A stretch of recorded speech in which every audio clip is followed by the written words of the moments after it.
not by sight. Can I come back one more time and play the script? We have allowed our feelings to replace our faith. So we live by what we feel if it don't feel right. I wish I had some help in here, but I'm not called to walk by my feelings. I'm called to walk by faith, and faith called those things that be not as though they were. Too much of us trying to access the presence of God. You need to lean over and tell your neighbor, empty yourself. Oftentimes we have the audacity to tell God what we are going to do instead of being governed by his word and by his spirit. We've come to the place of Jabbok where we empty ourselves of people, we empty ourselves of possessions, we empty ourselves of places and things so we can access the presence of God. Tell your neighbor, don't miss this.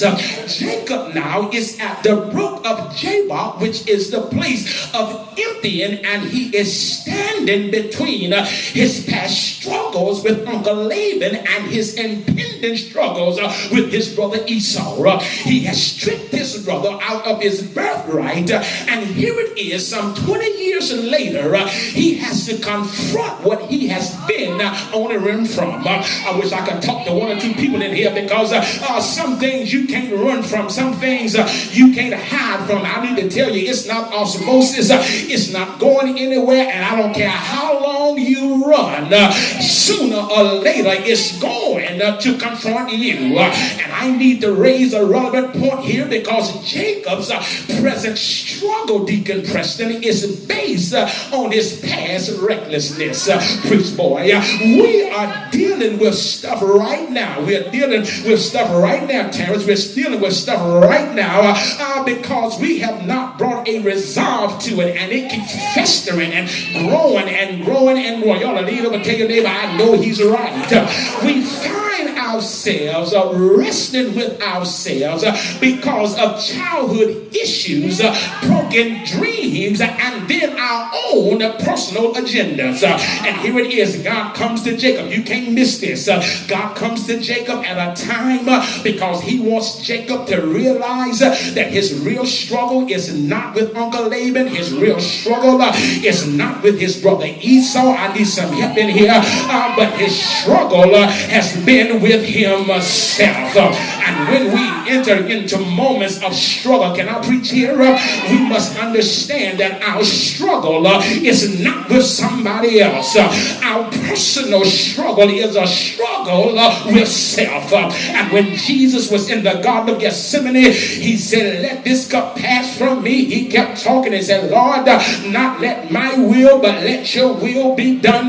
Can I suggest that Jesus had a moment of struggle within himself? And I don't care how long you've been saved. I don't care how many tongues you speak in. I don't care how much oil you pour on yourself. Every now and then the vicissitudes of life will cause you to struggle with yourself. And Jacob is struggling with some unfinished business within himself. Can I preach it here? And I'm sick and tired. I don't know how you feel about it, but I'm tired of people making their stuff my stuff.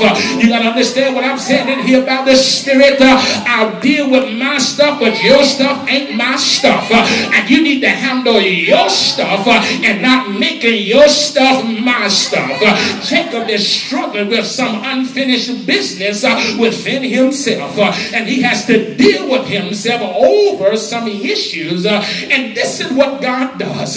God gives him a moment to himself. Read the text. The text says, and he was left alone. Jacob was left alone so he could come to grips with himself. If we are not careful, my brothers and sisters, being left alone can be a hindrance to some of us, because some of us that are left alone never ever come to grips with our own selves. Lean over to your neighbor. He's talking about you. He ain't talking about around me.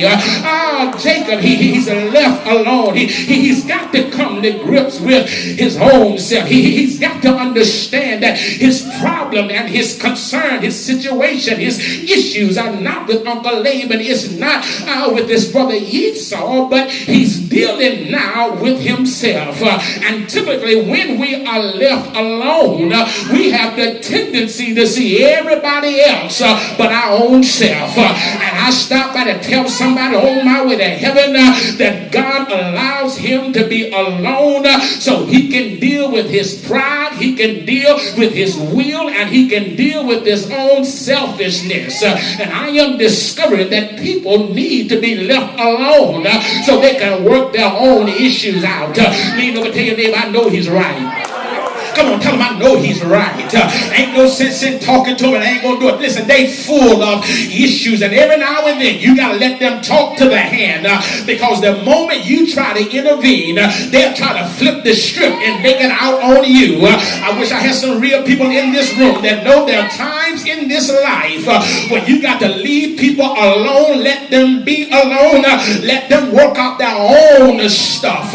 Like Jacob, leave them alone so they can come to grips with themselves. Read the text, and I love this because when he's left alone and he's dealing with himself, God shows up, and the person that God sends, what does Jacob do? He fights it. What does Jacob do with revelation on Sunday morning that God gives him in service that he really don't want to hear? He fights it. What does he do with the revelation that God gives him that he needs to love them that hate him? He fights it.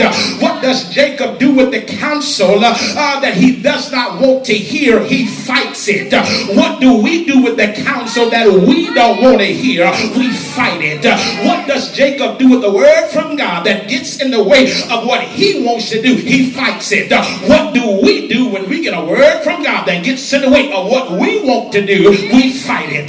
Jacob fights it because he can't accept it. He does not want it, even though God is trying to change him. He's fighting against what God is trying to give him.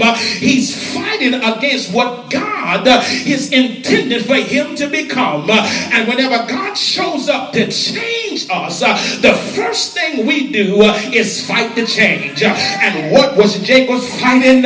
He was fighting the change of getting beyond himself. I wish you could slap 5 people and tell them I've been fighting the change. I wish you could get honest and just be transparent and let them know that my struggle is not with Joe Blow from Baltimore. My struggle is some internal stuff that's going down on the inside of me, and I've been dealing with this stuff ever since I was knee-high to a duck. Nobody would affirm me, nobody would invite me, nobody would call my name, and I've been dealing with this mess all my life, and I'm trying to bring out my insecurities on you, but every now and then God will set you to yourself so you can come to grips with yourself, and God will send something to bless you, and the first thing you do is start fighting what God sends you. Once the fight started, the man could have beat him, but look at the text. The man wasn't trying to beat him, but the man was trying to get him to surrender. And here it is, the Lord does not want to beat you and I because he really can. All God wants to do is get us to surrender. I must learn to surrender and stop trying to fix it myself. I must learn to walk in the serenity prayer. Here it is. God grant me the serenity to accept the things I cannot change, courage to change the things I can, and the wisdom to know the difference. I don't need to fight. I need to surrender. And since Jacob could not surrender, he would not surrender. I love God because God hit him in the hip. And if you don't give up, we serve a God that knows where to hit you where it hurts. You ought to look to somebody and tell them, if I was you, I'll give up. Do I have anybody in this room that knows the Lord will? He'll hit you where it hurt. And Jacob comes to the realization that in order to truly win, you must lose. I know it's paradoxical, but the truth of the matter is, in order for me to win, sometimes sometimes I gotta lose. I know it doesn't make sense in the natural, but I want to talk to some husbands. In order to win, sometimes you gotta lose. If I could talk to some wife every now and then, in order to win, sometimes you gotta lose. Because we know that the way up is down, and every now and then you gotta put aside what you think and lose, because in losing you winning. And tell your neighbor, you can't miss this. The real blessing for Jacob was not necessarily the blessing, but his breaking. And when he was broken, he was changed. His nature changed. And because his nature changed, the real blessing for you and I is the breaking. And I know some of y'all are getting happy when you get a boyfriend or get a girlfriend. And I know some of y'all getting happy when your name is called in the lottery.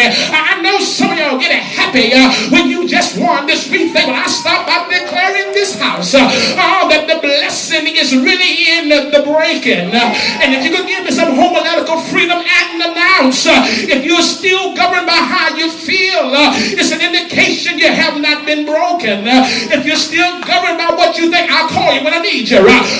You still have not been broken. If you're still calling the shots in your life and have not submitted yourself to the righteousness of God, it suggests you still have not been broken. If you're still having it your way, like you're at Burger King, it suggests that you still have not been broken.